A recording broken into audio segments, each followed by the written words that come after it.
예수의 이름 앞에 모두가 무릎 꿇고 예수 그리스도를 주라 고백하십시오. 아멘. 하나님 큰 영광 받으시옵소서. 예수를 우리의 인생의 구주라 고백할 수 있는 복된 예배가 되게 도와주시옵고, 살아서 역사하시는 하나님을 찬양하는 은혜의 시간이 되게 도와주시옵소서. 주님 감사합니다. 부족한 종의 모습은 감추시고 우리 모두가 한 마음과 정성을 다하여 하나님 높여드릴 수 있는 이 예배가 될 수 있도록 주여 큰 영광 받아 주시옵소서. 살아계신 하나님 아버지, 이 시간 감사와 찬양을 올려드립니다. 죄 많은 우리를 자녀 삼아 주시고 생명과 평화의 길을 걸어가게 하시니 감사합니다. 지난 몇 주 동안 주신 말씀들을 기억해 봅니다. 선으로 악을 이기라, 이타적인 사랑으로 살아가라, 복음에 합당한 하늘 시민으로 한 점 부끄럼 없는 삶을 살아가라. 이 모든 하나님의 말씀이 우리의 삶을 불편하게 만들어 주시옵소서. 갈등하게 도와 주시옵소서. 우리의 삶 속에서 이 말씀을 붙잡고 몸부림치며 당신의 말씀대로 살아갈 힘과 마음을 부어 주시옵소서. 오늘도 예배를 올려드리고 당신의 거룩한 임재와 말씀에 도전받도록 우리의 마음의 문을 열어 주시옵소서. 예수 그리스도의 이름으로 기도하옵나이다. 아멘. 우리 찬송가 27장입니다.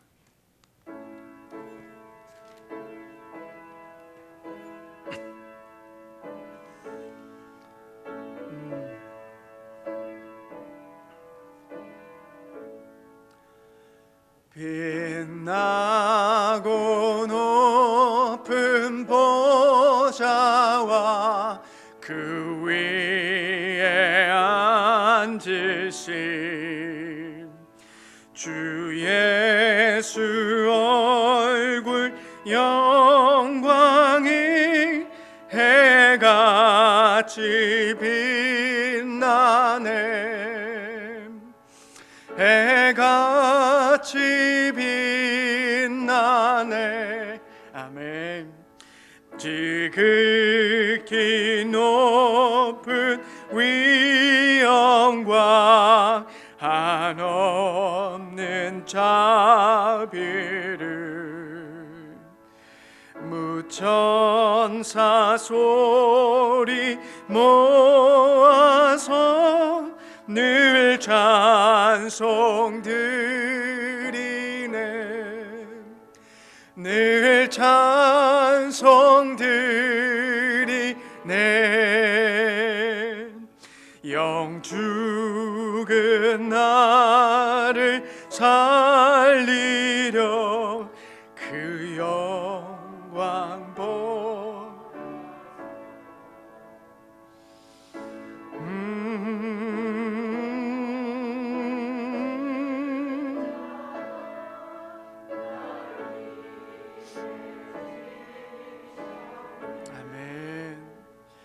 나 위에 지셨네. 나 이제 생명이 있음은 주님의 은혜요. 저 사망 권세 이기니 큰 기쁨 넘치네. 큰 기쁨 넘치네. 주님의 보좌 있는데 전한 몸이 이르러 그 영광 몸소 배울 때 내 기쁨 넘치리. 내 기쁨 넘치리. 아멘.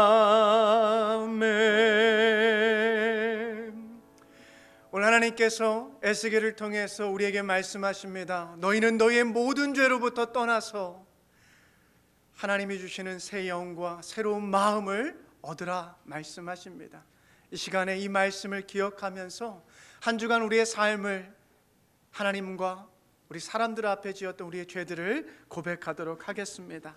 우리 먼저 주보를 보시면 주보 안에 공동기도문이 있습니다. 함께 기도하겠습니다. 의로우신 하나님, 우리가 당신의 순종의 자녀로 살지 않았음을 고백합니다. 우리는 말로만 당신을 존중했을 뿐 우리의 행동으로는 당신을 부인했습니다.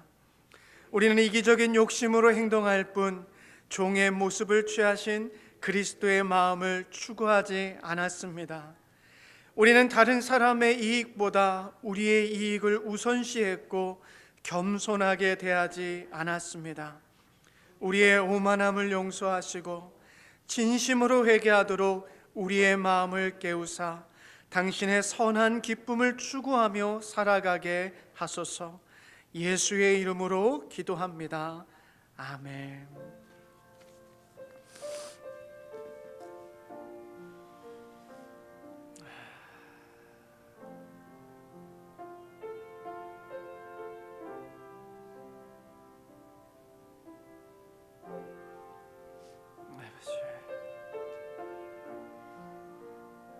세상을 더 사랑하고 주의 말씀을 사모하지 못함을 용서하여 주시옵소서.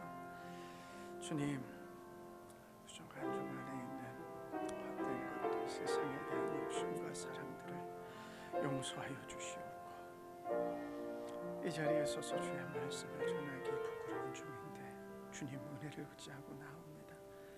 기억하게 하시고 주님의 사랑을 기억하게 하시고 깨어서 살아갈 수 있도록 주님 도와주시옵소서. 오늘 시간에도 주님의 은혜를 구하오니 오셔서 말씀하여 주시옵소서. 사랑하는 여러분, 하나님께서 죄사함의 은혜를 베푸시며 더불어 죄를 회개하는 자들에게 풍성한 삶을 베풀어 주십니다. 이제 여러분의 죄된 삶으로부터 돌아서십시오. 그리고 우리 주 그리스도 안에서 새로운 마음과 새로운 영을 가지고 새롭게 살아가십시오. 아멘. 전능하사 천지를 만드신 하나님 아버지를 내가 믿사오며 그 외아들 우리 주 예수 그리스도를 믿사오니 이는 성령으로 잉태하사 동정녀 마리아에게 나시고 본디오 빌라도에게 고난을 받으사 십자가에 못 박혀 죽으시고 장사한 지 사흘 만에 죽은 자 가운데서 다시 살아나시며 하늘에 오르사 전능하신 하나님 우편에 앉아 계시다가 저리로서 산 자와 죽은 자를 심판하러 오시리라.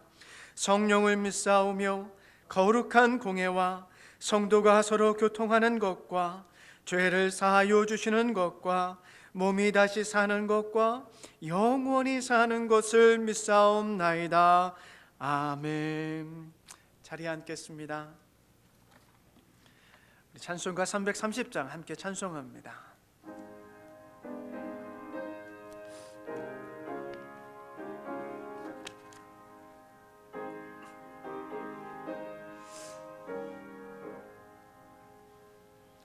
고통의 멍에 벗으려고 예수께로 나옵니다. 자유와 기쁨 베푸시는 주께로 갑니다. 아멘. 병든 내 몸이 튼튼하고 빈궁한 삶이 부해지며 죄악을 벗어버리려고 주께로 갑니다. 낭패와 실망 당한 뒤에 예수께로 나갑니다. 십자가 은혜 받으려고. 아멘.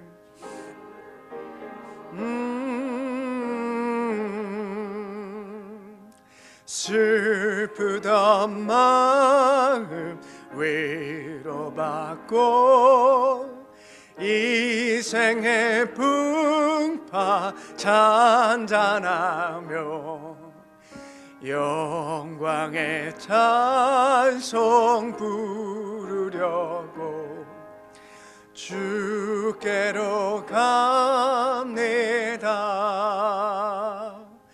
교만한 마음을 내버리고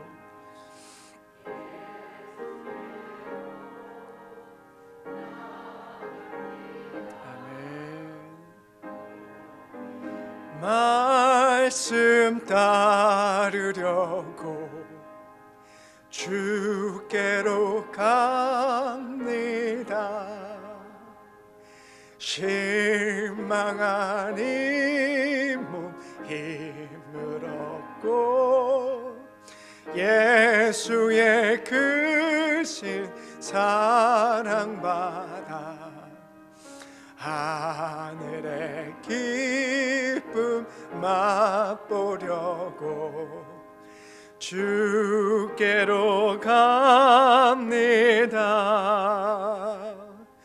죽음의 길을 벗어나서 예수께로 나갑니다. 영원한 짐을 바라보고 주께로 갑니다. 아멘. 멸망의 포구 해원나와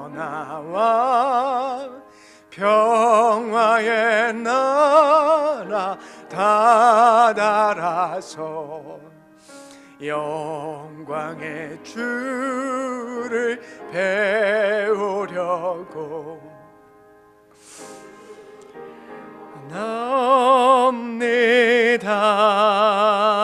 나옵니다. 아멘.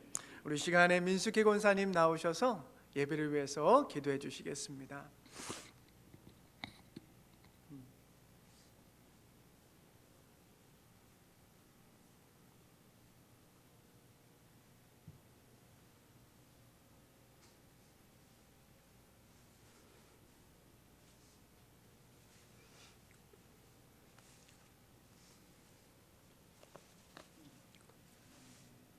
다 같이 기도하시겠습니다.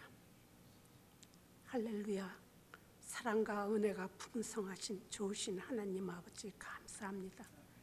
한 주간도 저희들을 이 모양 저 모양으로 지켜보아 주시옵시고 주님의 보호 아래 저희들을 감추어 주시옵시고 세상을 이기게 하옵시고 이 시간 또 저희들의 이 마음을 주님 앞에 가지고 나와 주님 앞에 내려놓고 회개하고 참회할 수 있는 귀한 시간 허락하여 주심을 또한 진심으로 감사합니다.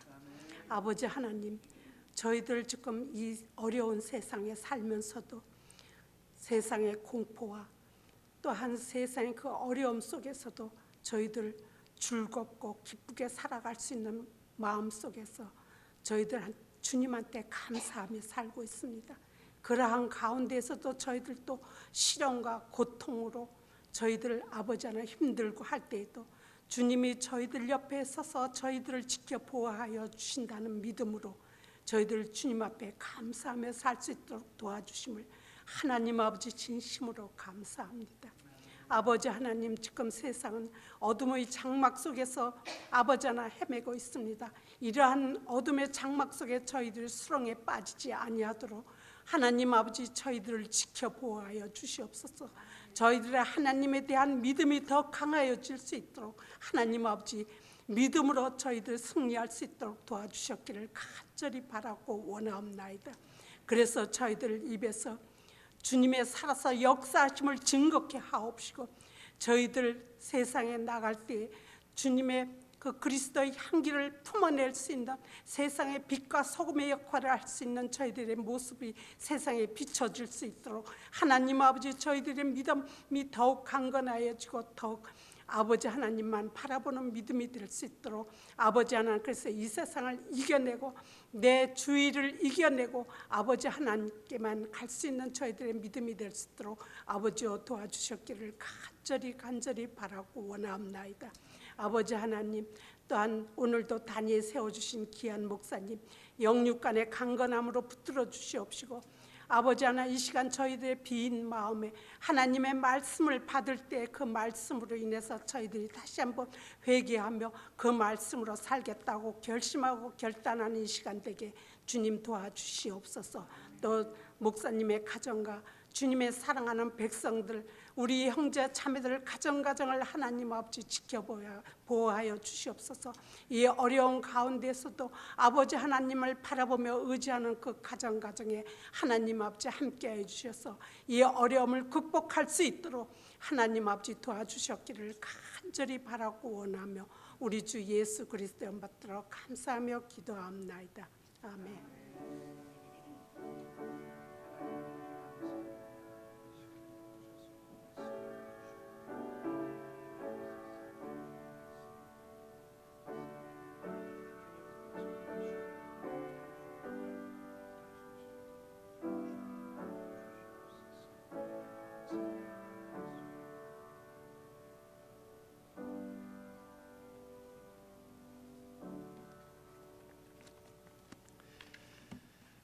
오늘 아침에 우리에게 주신 하나님의 말씀은 에스겔서 18장 1절에서 4절 그리고 25절에서 32절까지의 말씀입니다.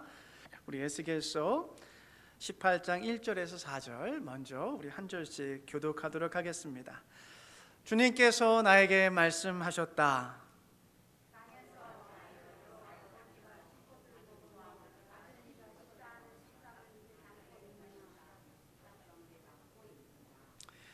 나 주 하나님의 말이다. 내가 나의 삶을 두고 맹세한다. 너희 가운데서 어느 누구도 다시는 이스라엘에서 이런 속담을 입에 담지 못할 것이다.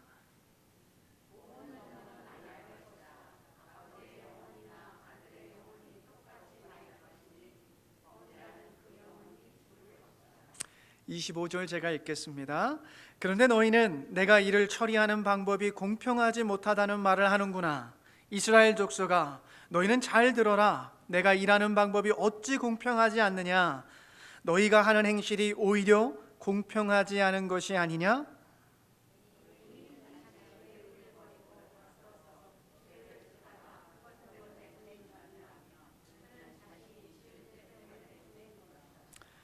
그러나 악인이라도 자신이 저지른 죄에서 떠나 돌이켜서 법대로 살며 의를 행하면 자기의 목숨을 보존할 것이다.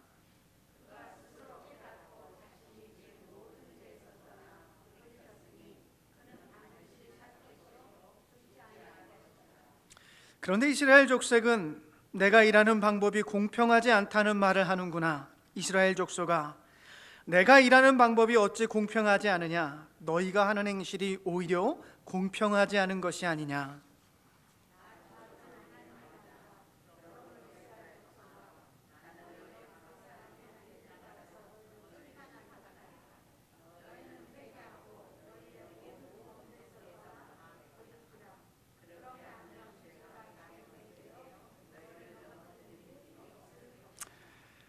너희는 너희가 지은 죄를 모두 너희 자신에게서 떨쳐내버리고 마음과 영을 새롭게 하여라. 이스라엘 족속아, 너희가 왜 죽고자 하느냐? 죽을 죄를 지은 사람이라도 그가 죽는 것을 나는 절대로 기뻐하지 않는다. 그러므로 너희는 회개하고 살아라. 나 주 하나님의 말이다. 아멘. 하나님의 말씀입니다. 말씀에 잠깐 기도하겠습니다. 사랑의 주님, 이 시간에 성령의 능력으로 우리에게 생명의 말씀을 주옵소서. 우리가 당신의 거룩한 길을 이해하게 하시고 당신의 진리를 따르며 살아갈 수 있도록 도와주시옵소서. 예수 그리스도의 이름으로 기도하옵나이다. 아멘. 할렐루야. 사랑합니다. 축복합니다. 우리 좌우 앞에 계신 분하고 손은 들고 목 인사로 한번 인사하겠습니다. 오랜만에 뵙습니다. 우리 배흥덕 집사님도 환영하고, 우리 조복자 집사님도 환영하고, 사랑하고, 우리 송규선 집사님도 환영하고 사랑합니다. 네. 자, 오늘 그러면 저는 믿음의 삶은 현재형입니다 라는 제목을 가지고 준비한 말씀 나누도록 하겠습니다. 혹시 법륜 스님 아세요? 법륜 스님? 네. 주중에 이 법륜 스님의 증문즉설이라는 짤을 잠깐 보게 되었어요.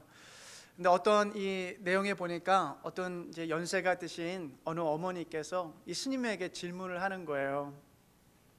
스님, 정말로 전생과 후생이 있습니까? 라고 질문을 하는데요, 그 질문 속에 남편에 대한 어떤 원망과 이 남편에 대한 어떤 그 원망이 가득해서 스님 정말 전생과 후생이 있습니까? 라고 질문을 하는데요, 그 내용은 이래요.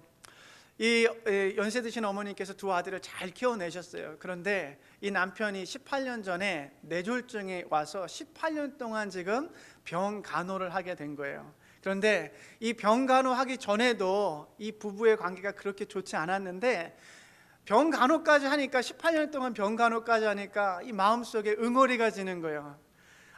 아프지 않을 때도 나한테 잘해준 게 없는데, 하나도 없는데 이렇게 몸이 아파가지고 18년 동안 나를 고생하게 한다라는 어떤 남편에 대한 원망을 가지고 스님에게 이 질문을 하는데요, 이 연세 드신 어머니의 마음을 더 후벼 파는 이야기가 어떤 이야기냐면, 주변에 있는 불자들께서 이분에게 이런 얘기하는 거예요. 이봐, 지금 당신이 고생하는 것 전생에 죄를 많이 지었기 때문에 그런 거야. 당신이 내 생에, 다음 생에서 고생하지 않으려면 힘들어도 지금 이 생에서 당신 남편 잘 보살펴야지, 이렇게 덕을 쌓아야지 내 다음 생에 당신 고생하지 않을 거야 라고 이 업보에 대해서 이야기를 하는 거예요. 어때요?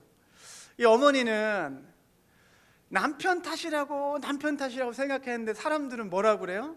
남편 탓이 아니라 당신의 전생 탓이라고 그 마음을 후벼 파는 이야기를 하는 것이죠. 그러면서 이 어머니께서 스님에게, 스님 정말 전생이 있습니까? 그렇다면 제가 정말 전생에서 그렇게 나쁜 일을 했습니까? 내가 지금 이 생에서 잘못하면 내 생에 또 이와 같은 고생을 하면서 살아가야 합니까? 라고 이와 같은 원망과 남편 탓을 가지고 이 질문을 하기 시작하고 있는 것이죠. 여러분, 불교에서의 삶은 윤회설입니다. 인생은 죽으면 또다시 태어나요, 불교의 논리를 따지면. 그런데 여러분, 그 전생의 죄가 이 생에까지 영향을 미친다라고 생각을 하는 것이죠. 이 불교에서의 윤회설은요, 지극히 인과론적인 사고입니다. 원인이 있으면 결과가 있다라는 것이죠. 과거의 원인이 오늘의 결과를 만들었다라고 생각하는 것이죠. 근데 여러분, 이와 같은 인과론적인 사고가, 이 사상이 성경에도 있어요. 성경에도. 우리 출애굽기 34장 7절인데 우리 한번 같이 읽어보겠습니다. 시작. 수천대에 이르기까지 한결같은 사랑을 베풀며 악과 허물과 죄를 용서하는 하나님이다. 그러나 나는 죄를 벌하지 않은 채 그냥 넘기지는 아니한다. 아버지가 죄를 지으면 본인에게뿐만 아니라 3, 4대 자손에게까지 벌을 내린다라고 하나님께서 말씀을 하십니다. 여러분 어떠세요? 앞서 지금 전생의 죄가 이 생에까지 영향을 미쳤다라는 불교의 사상과 지금 이 하나님의 말씀을 생각해 보면 아버지가 죄를 지으면 3, 4대 자손까지 벌을 면치 않는다라는 이와 같은 원인과 결과의 어떤 이 사상이 계속 흐르고 있죠. 그래서 한때는요, 한국에서 이와 같은 책이 굉장히 유행했어요. 가게에 흐르는 저주를 끊어라. 이 책 한번 보셨습니까? 이윤호 목사라는 분이 쓰신 책인데, 지금은 이 책 잘못했다고 본인이 실토했어요. 그러니까 본인도 이 책은 잘못했다라고 했어요. 여러분, 유대인의 사고에는요, 우리가 앞서 말씀 나눴던 출애굽기 34장 그리고 이와 같은 말씀이 계속해서 이 토라에 모세오경에 기록되어 있거든요. 민수기에도 기록되어 있고 신명기에도 기록되어 있습니다.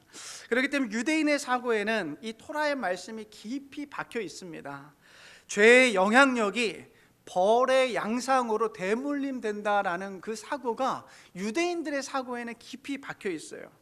여러분, 이와 같은 이해를 가지고 오늘 우리가 읽었던 본문의 2절을 한번 같이 읽어보도록 하겠습니다. 시작. 아버지가 신포도를 먹었으므로 아들의 이가 시다. 이거 이해되세요? 아버지가 신포도 먹었어요. 제가 오늘 이 설교 준비하면서 제 입에서 굉장히 침샘이 많이 역할을 했어요. 신포도만 생각하면 제 입에서 그냥 침샘에서 그냥 그러면 침이 막 나오는 거예요. 신포도만 생각해도. 근데 여러분 보세요. 이 속담이 말하는 게 뭐예요? 아버지가 신포도를 먹었으면 누구의 이가 쉬어야지 정상이죠? 아버지가 쉬어야 돼요. 근데 지금 이 속담에는 누구의 이가 쉬다고 그래요? 아들의 이가 쉬다고 하잖아요. 아버지가. 그러니까 이 말씀을 잘 이해하면 원인은 아버지가 제공했는데 결과는 아들이 지금 당하고 있는 것이죠. 그것을 얘기하고 있는 거예요. 근데 이 말씀을 좀 더 우리가 시대적 배경을 이해하면 이해하기가 쉬워요. 여러분의 에스겔은요 제사장이었습니다. 제사장이었는데 어느 시대의 제사장이었냐면 이 남유다가 바벨론에 의해서 포로로 잡혀갔을 때 이 포로민들이 거주했던 지역이 그발 강가였는데 이 그발 강가에서 이 에스겔이 하나님의 부르심을 받아서 선지자의 사명을 감당하는데요. 여러분 그때 이스라엘 백성들에게 이해할 수 없었던 사건이 뭐냐면 이 예루살렘 성전의 붕괴예요. 파괴, 그리고 자신들이 포로로 잡혀왔다라는 것이 그들의 이 신앙으로는 이해할 수가 없었어요. 왜냐하면 이스라엘 백성들은요 하나님께서 다윗에게 주신 그 언약의 말씀을 굳게 믿고 있었기 때문에 그래요. 뭐라고 말씀하셨냐면 우리 같이 읽습니다. 시작. 내 집과 내 나라가 내 앞에서 영원히 이어갈 것이며 내 왕위가 영원히 튼튼하게 서 있을 것이다 라고 하나님께서 지금 다윗의 왕조에게 이와 같은 영원한 언약을 주신 거예요. 그런데 결과는 어때요? 다윗의 왕조가 무너졌죠. 그리고 지금 예루살렘 성전이 무너지고 지금 이스라엘 백성들은 그들의 땅을 떠나서 포로민으로 지금 바벨론까지 오게 된 거예요. 이 상태에서 이 포로민들이 고민하기 시작하는 거예요. 신학적으로 지금 왜 우리가 포로민으로 잡혀왔고 왜 예루살렘 성전이 무너졌는가 포로민으로서 신학적으로 고민하는데 이 속담을 인용한 거예요. 여러분 이 속담을 우리가 제대로 풀이할 수 있는 말씀이 에가서에 있는데 같이 한번 읽겠습니다. 시작. 조상들이 죄를 지었으나 이제 그들은 각오 없고 우리가 조상들의 죄를 짊어지고 있습니다. 어때요?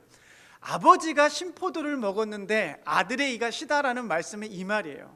우리들의 조상들이 죄를 지어가지고 예루살렘 성전이 무너지고 우리가 포로로 잡혀와서 조상들의 죄값을 지금 우리가 짊어지고 있구나, 그 영향을 우리가 받고 있구나 라고 이스라엘 백성들, 그 포로민들은 그와 같이 생각하고 있었습니다. 여러분 그냥 그 포로민으로서 이 바벨론에서 자신들의 신세 한탄만 하면서 조상들 탓하고 과거 탓만 하고 있었던 그들이었어요. 그들에게 오늘 하나님께서 이렇게 말씀하시는 거예요. 우리 오늘 본문 3절에 보시면 나 주 하나님의 말이다. 내가 나의 삶을 두고 맹세한다. 너희 가운데서 어느 누구도 다시는 이스라엘에서 이런 속담을 입에 담지 못할 것이다 라고 지금 하나님께서 에스겔을 통해서 말씀하시는 거예요. 포로민들은요 이 포로민으로 잡혀와가지고 계속해서 조상들 탓하고 있었고 과거 탓하고 있었는데 하나님께서 그 백성들에게 이제는 너희가 다시는 그 조상들 탓하고 과거 탓하며 사용하는 이 속담을 다시는 사용할 수 없다라고 말씀하시는 것이죠. 여러분 다른 사람들 탓만 하면서 자기 자신의 죄를 제대로 바라보지 못하는 사람들, 그 사람들에게 이 속담을 사용하지 말라 하는 것이고요, 과거 탓만 하면서 오늘 자기 자신이 해야 할 일을 제대로 하지 않는 그 포로민들에게 더 이상 이 속담을 사용하지 말라라고 말씀하고 있어요. 그러면서 하나님께서 말씀하시는 것이 너희가 지금 겪고 있는 이 고난과 역경은 조상 탓도 아니고 과거 탓도 아니고 너희 탓이다라고 말씀하시는 거예요. 너희들이 공의를 떠났고 너희들이 우상을 숭배했고 너희들이 윤리적으로 깨끗하지 못한 삶을 살았기 때문에 이 고난을 겪고 있는 것이지 너희들의 조상 때문도 아니고 너희들의 과거 때문도 아니다라고 하나님께서 말씀하세요. 그러면서 아주 재미있는 3대 이야기를 예를 들어서 말씀하시는데요. 여러분, 할아버지가 있고 아버지가 있고 아들이 있습니다. 그런데 이 할아버지는요, 하나님의 말씀을 따라서 의롭게 살았어요. 하나님의 말씀을 따라서 공의를 따라 살았어요. 여러분, 이 할아버지는 어떻게 되냐면 하나님께서 의인이니 반드시 살 것이다 라고 말씀을 하세요. 근데 이 할아버지의 아들이 있습니다. 근데 아들은요, 그 할아버지, 그 본인의 아버지의 의로운 삶을 따르지 않고 그 의에서 떠나서 악을 행하면서 살았어요. 여러분, 그에게 하나님께서 말씀하시기를 절대로 살지 못할 것이니 죽을 수밖에 없다. 왜냐하면 그가 악을 행했기 때문에 그래요. 그런데 여러분, 이 악한 아버지에게서 또다시 아들이 태어났는데요, 이 3대째 아들은 그 아버지의 행실을 떠나서 하나님의 말씀을 가지고 의롭게 살았어요. 윤리적으로 하나님의 의를 따라 살았어요. 근데 여러분, 오늘 우리가 아침에 읽었던, 우리가 방금 전에 읽었던 이스라엘 사람들의 그 속담에 의하면 이 지금 아들은 어떻게 돼야 맞아요? 그 아버지가 악을 행했잖아요. 그럼 이 아들 아무리 의롭게 살았어도 어떻게 돼야 맞아요? 그 저주가 대물림 돼서 벌을 받는 게 맞잖아요. 그런데 하나님께서 이 아들에 대해서 이와 같이 말씀합니다. 같이 한번 읽겠습니다.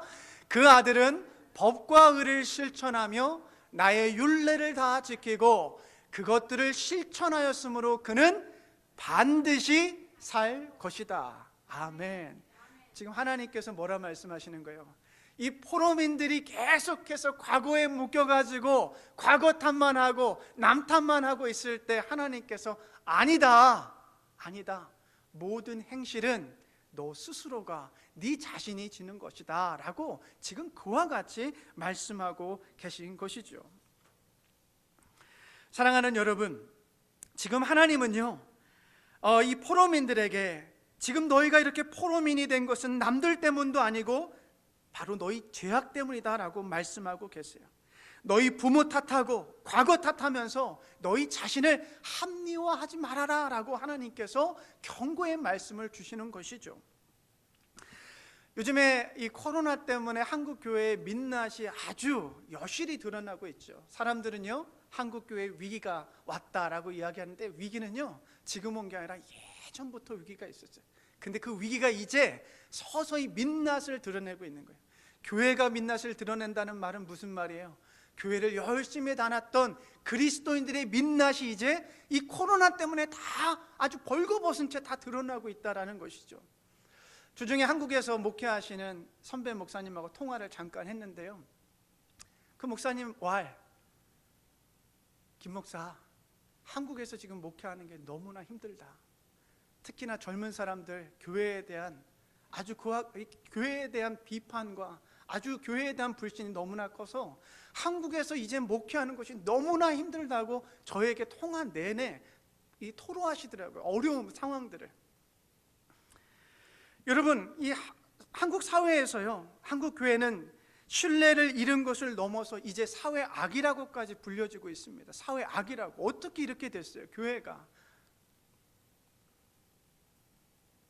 근데 여러분, 더 큰 위기는 아직 오지 않았다라고 저는 생각을 해요. 왠지 아세요? 한국교회 교계 어른들 또 그리스도인들이요, 계속해서 남 탓만 해요. 남 탓만.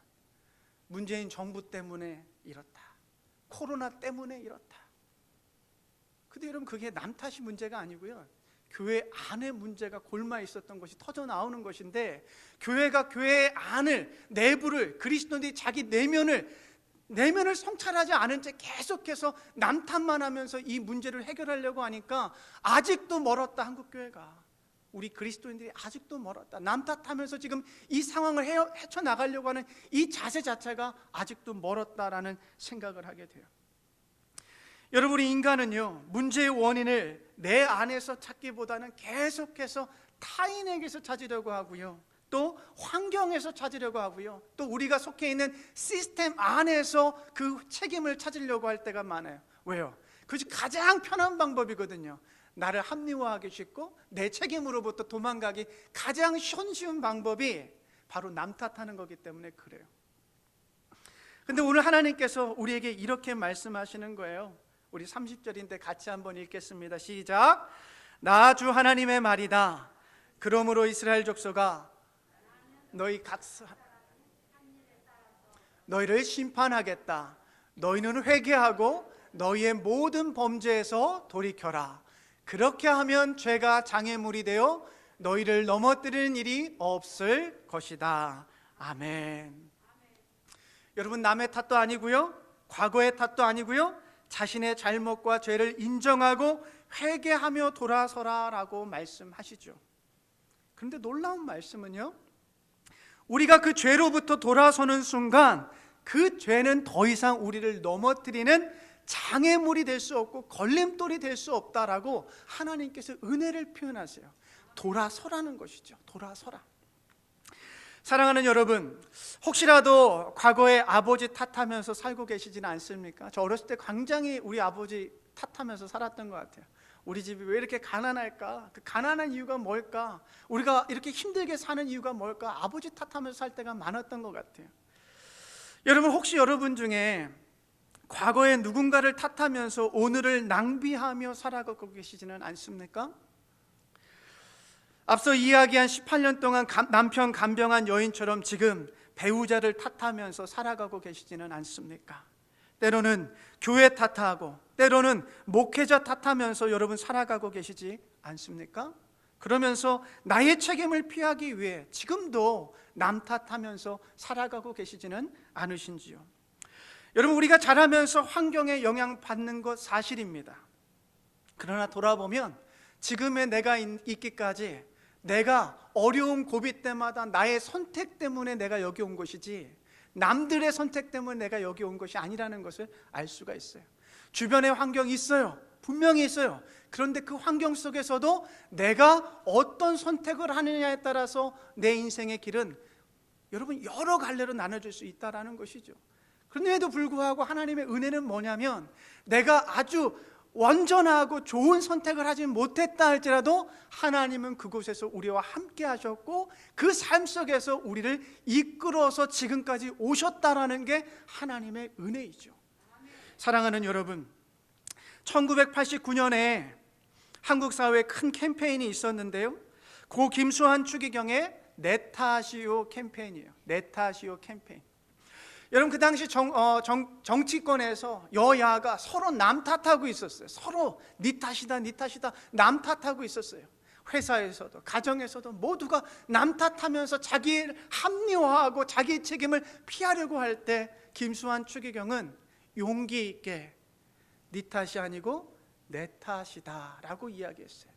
당신 탓이 아니고 내 탓입니다. 여러분, 이게 왜 중요하냐면요, 내 탓이라고 인정하지 않는 이상 내 삶에는 더 이상의 발전이 없어요. 왜요? 계속 남들에 대해서 손가락질하면서 비난하면서 나는 멀리 떨어져 있거든요. 내 탓이라고 인정하는 그 순간 내 내면을 돌아보고 내가 돌아설 수 있는 기회가 생기는 거예요. 내 탓이라고 인정할 때. 사랑하는 여러분, 한국 교회도 그렇고요, 우리 그리스도인들도 그렇고요, 위기 앞에서 남의 탓이 아니라 내 탓이라는 이 자기 내면적인 성찰적인 인정과 고백이 있어야 될 줄로 믿어요. 여러분, 이것이 첫 번째 하나님께서 우리에게 말씀하시는 오늘의 주제라면, 두 번째 주제가 있는데요, 두 번째 주제는 우리의 믿음의 삶은 언제나 항상 현재 진행형이라는 거예요. 현재 진행형. 우리의 믿음이라는 것은요, 현재형이라는 것입니다. 20절에서 31절까지의 내용에서 하나님께서 또다시 예를 들어서 설명하시는데요, 한번 여러분 알기 쉽게 제가 예를 들어 볼게요. 어느 분이 70세에 하나님의 부르심을 받아서 이 땅에서 삶을 끝내셨어요. 근데 이분이요, 69세까지는 너무나 하나님 말씀대로 정의롭게 의롭게 사랑을 가지고 하나님의 말씀대로 살았어요. 그런데 마지막 1년을 어떤 이유에서인지는 모르겠지만 그 하나님의 말씀을 떠나서 죄된 삶을 살았다라고 한번 가정해 보는 거예요. 이게 오늘 성경에 있는 예예요. 근데 여러분, 그때 이분이 70세 이 땅을 떠나서 하나님 앞에 설 때 하나님께서요 69년간의 이분이 행하셨던 의로운 삶, 그 삶을 보실까요? 아니면 1년의 마지막 그 악한 삶을 보실까요? 어떻게 이렇게 잘하세요? 아니, 오늘 성경 읽고 오셨어요? 어떻게 이렇게 잘하세요? 여러분, 정말 제가 하나님께 저도 물어봐야 되겠어요. 근데 24절 하반절에 보시면 하나님께서 이렇게 말씀하십니다. 같이 읽게요. 시작. 그가 지킨 모든 의는 전혀 기억되지 않을 것이다. 그는 자신의 불성실과 자신이 지은 죄 때문에 죽을 것이다. 여러분, 근데 반대로요, 70세에 누군가 돌아가셨는데 69년은 아주 그냥 개차반처럼 살아가신 거예요. 근데 마지막 1년에 아주 그냥 정신 바짝 들어가지고 1년을 아주 하나님 말씀대로 의롭게 살았어요. 그러면 이분은 어떻게 되죠? 같이 읽을게요. 시작. 만일 악인이 그 행한 악을 떠나 정의와 공의를 행하면 그 영혼을 보전하리라 라고 말씀하세요. 여러분, 하나님이 공평하신 것 같으세요? 불공평하신 것 같으세요? 정말로요? 69년 동안의 과거의 삶은 보지 않으시고 1년만 보시는 그 하나님 정말 공평하신 것 같으세요? 아멘. 여러분, 이스라엘 백성 포로민들은요 이 하나님이 불공평하다고 이야기하는 거예요. 하나님 너무 불공평하잖아요. 69년하고 1년하고 어떻게 비교합니까? 불공평하잖아요. 그런데 하나님께서 묻는 거예요. 내가 불공평하냐 아니면 너희의 행실이 불공평하냐? 하나님께서 은혜를 계속해서 베품에도 불구하고 나를 떠나려고 하는 너희가 불공평한 거냐? 내가 불공평한 거냐? 라고 하나님께서 대묻고 계시는 것이죠. 사랑하는 여러분, 우리 하나님의 은혜는요 이 포도원 농장의 주인의 이야기를 보면 알 수 있잖아요. 9시에 온 사람 12시, 3시, 5시 끝나기 1시간 전에만 와도 하나님의 은혜는 주시잖아요. 동일하게 주시잖아요. 예수님의 십자가 위에서 그 죽었던 강도, 여러분 그 평생을 악하게 살았지만 마지막 포인트에 예수를 믿음으로 그 삶은 구원을 얻잖아요.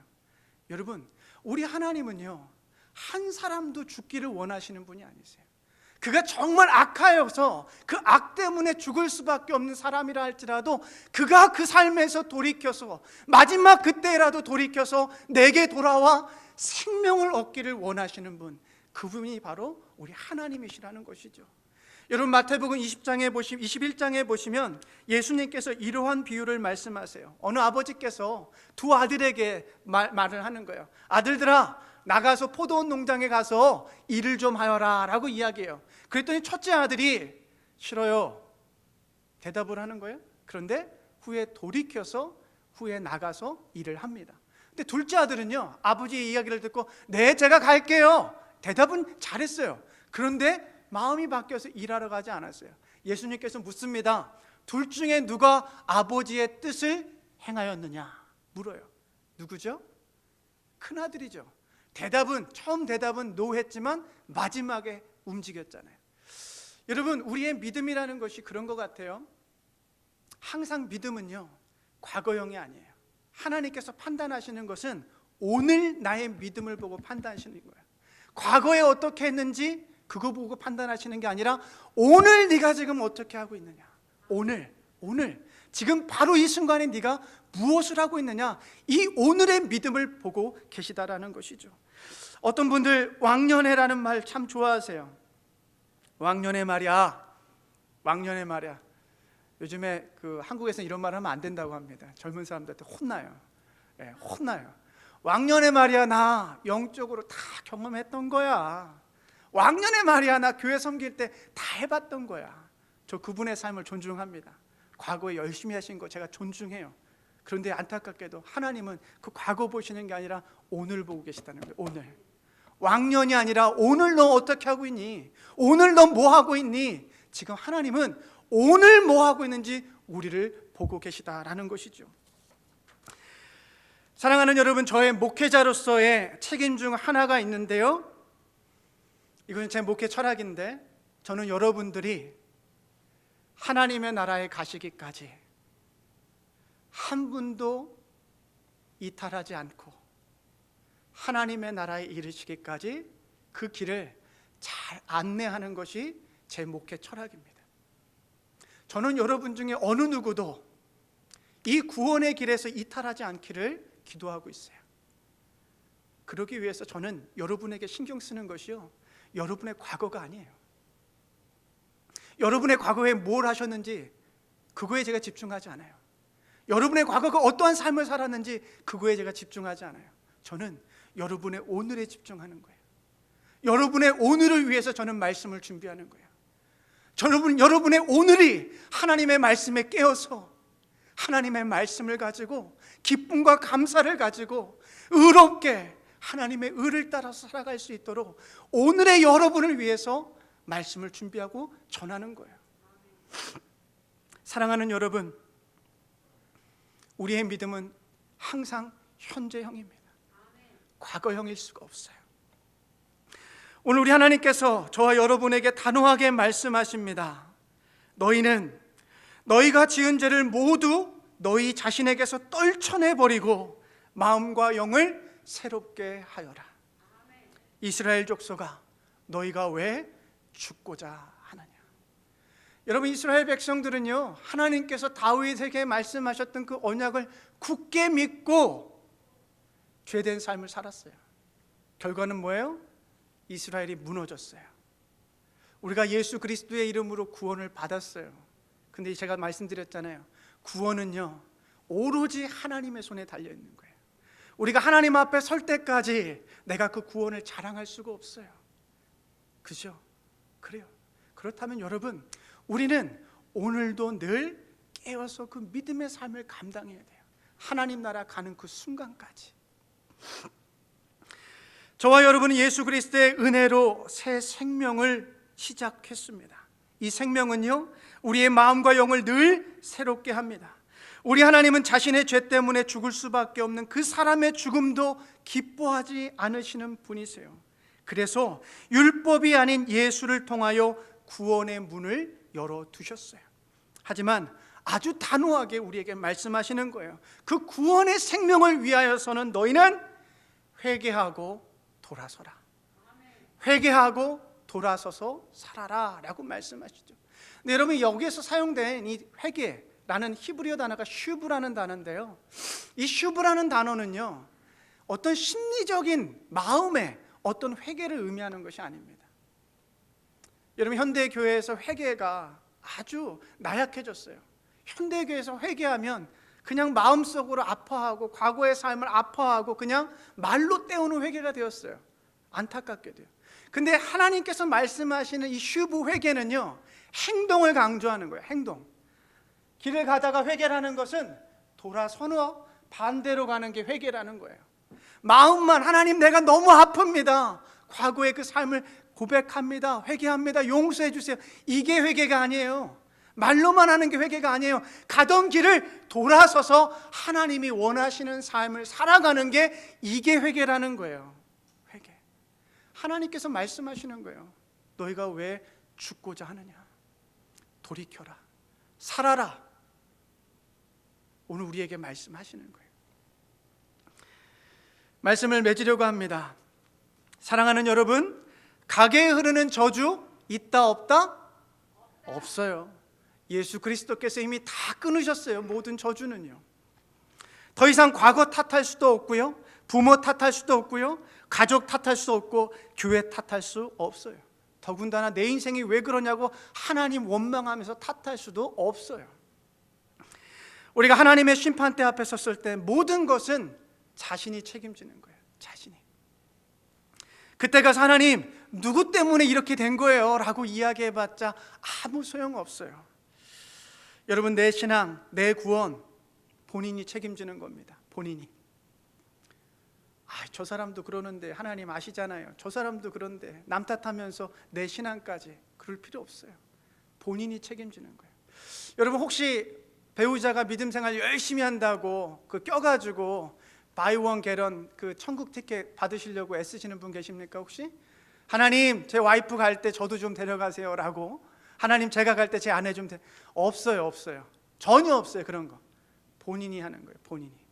본인이 하는 것이고 현재 진행형 믿음을 가지고 이 모든 것을 하는 것입니다. 오늘 하나님의 말씀을 가슴에 새기고 매일매일 현재 진행형 믿음으로 살아가시길 축복합니다. 과거를 돌아보지 마시고 오늘과 미래를 향하여 온 마음과 정성을 다하여 하나님 사랑하시고 이웃을 사랑하실 수 있는 저와 여러분 되시기를 주님의 이름으로 축복합니다. 기도하겠습니다. 자비의 하나님, 오늘 우리에게 당신의 은혜와 자비를 허락하옵소서. 당신께서 우리 자신보다 우리에 대해서 더 잘 알고 계심을 고백합니다. 우리 안에 있는 죄와 악을 용서하여 주옵소서. 우리 안에 있는 사람에 대한 원망과 불평과 과거에 대한 원망과 불평들이 사라지게 도와주시고 그 모든 과거로부터 우리를 자유케 하여 주시옵소서. 과거 그리고 사람들로부터 묶이지 않게 하시고 하나님이 준비하신 소망과 미래를 오늘 선택하며 살아가게 도와주시옵소서. 오늘 믿음은 형제의 영임을 들었습니다. 과거의 어떤 삶이 중요한 것보다 오늘 나의 믿음의 삶이 더 중요한 것을 나누었습니다. 주님 오시는 그날까지 오늘의 충실한 믿음이 되게 하여 주시옵소서. 예수 그리스도의 이름으로 기도하옵나이다. 아멘.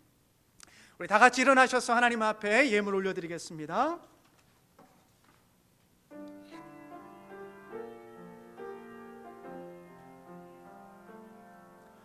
나의 생명을 드리니 주 영광 위하여 사용하옵소서. 내가 사는 날 동안에 주를 찬양하며 기쁨의 제물 되리. 나를 받아 주소서. 나를 받아 주소서. 전능하신 하나님, 우리 주 예수 그리스도 안에서 보여주신 사랑에 감사와 찬양을 올려드립니다.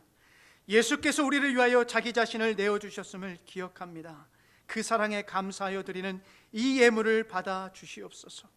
우리를 겸손하고 순종의 종으로 세우사 당신의 선한 기쁨을 위하여 일하게 하여 주옵소서.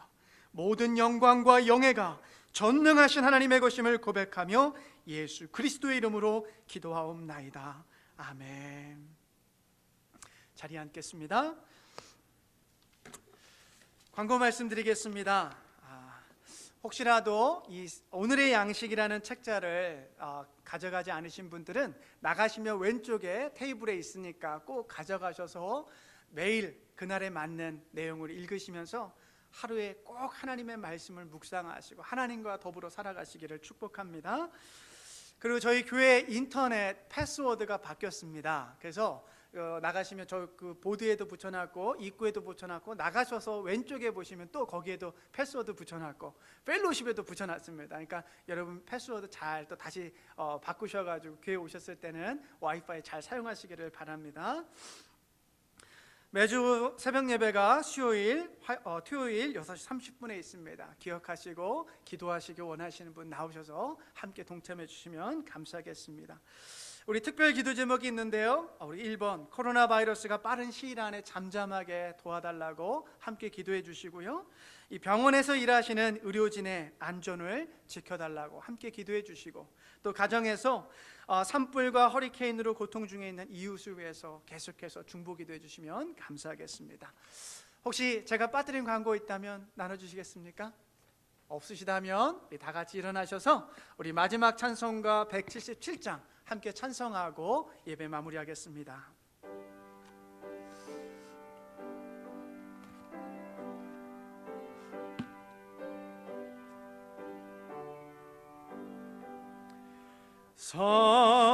성령이여 강림하사 나를 감화하시고 애통하며 회개할 만 충만하시고 하옵소서. 예수여 비오니 나의 기도 들으사 애통하며 회개할 마 충만하게 하옵소서. 아멘. 성령이여 강림하사 그 신권을 주소서. 원하옵고 원하오니 충만하게 하옵소서. 예수여 비오니 나의 기도 들으사 애통하며 회개할 맘 충만하게 하옵소서. 힘이 없고 연약하나 엎드려서 비오니 성령 강림 하옵소서. 성만하게 하옵소서. 예수여 비오니 나의 기도 들으사 애통하며 회개할 맘 충만하게 하옵소서. 응결하고 위로하사 복을 받게 하소서. 충만하게 하시오니 무한 감사합니다. 예수여 예수 나의 기도 들으사 애통하며 회개할 맘 충만하게 하옵소서. 아멘. 기도하겠습니다. 사랑하는 여러분, 하나님은 오늘 우리에게 모든 책임을 우리 스스로에게 물으시겠다고 엄중하게 말씀하십니다. 남의 탓이 아니라 내 탓이라고 말입니다. 하나님 우리에게 죄에서 돌아서서 새로운 영과 마음으로 하나님의 말씀을 따라 의롭게 살아가라고 불러주십니다. 여러분 기억하십시오. 믿음은 과거형이 아니라 오늘을 위한 현재형입니다. 지금은 우리 주 예수 그리스도의 변함없으신 은혜와 하나님 아버지의 끊을 수 없는 우리를 향하신 사랑하심과 성령님의 좋은 친구 되어주심이 오늘 이 자리에 머리 숙여 예배하는 사랑하는 이들 머리 위에 그 가정과 사업과 직장과 그 가족들 머리 위에 영원토록 함께하옵기를 간절히 축원하옵나이다. 아멘. 하나님 역사하여 주시옵소서. 받아주시고요 인도하여 주시옵소서. 매일매일의 삶에서 승리하며 살아갈 수 있는 우리 교우들 될 수 있도록 함께하여 주시고 매일매일의 삶의 현장에서 믿음으로 승리하게 도와주시옵소서. 감사합니다.